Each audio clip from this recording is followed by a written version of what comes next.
Certainly. Here's a basic recipe for making pasta.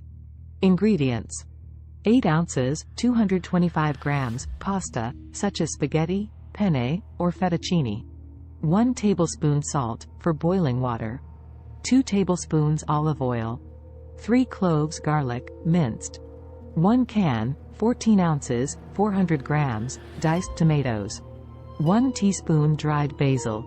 1 teaspoon dried oregano. 1/2 teaspoon red pepper flakes, optional, for spice. Salt and pepper, to taste. Grated Parmesan cheese, for serving. Fresh basil or parsley, chopped, for garnish. Instructions. 1.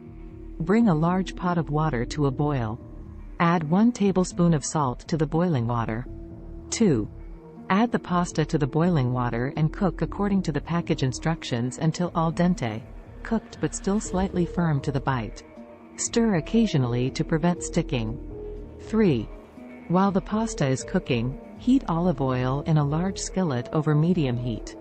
Add the minced garlic and sauté for about 1 to 2 minutes until fragrant and lightly golden.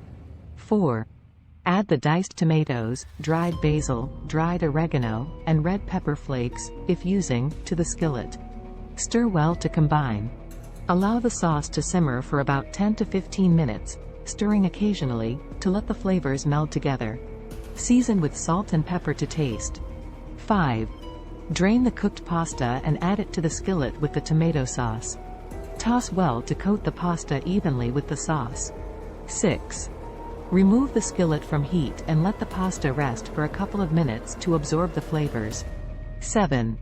Serve the pasta in individual bowls or plates. Garnish with grated Parmesan cheese and freshly chopped basil or parsley. Enjoy your homemade pasta dish. You can customize it by adding cooked chicken, shrimp, vegetables, or any other desired ingredients to the sauce. Feel free to experiment and make it your own.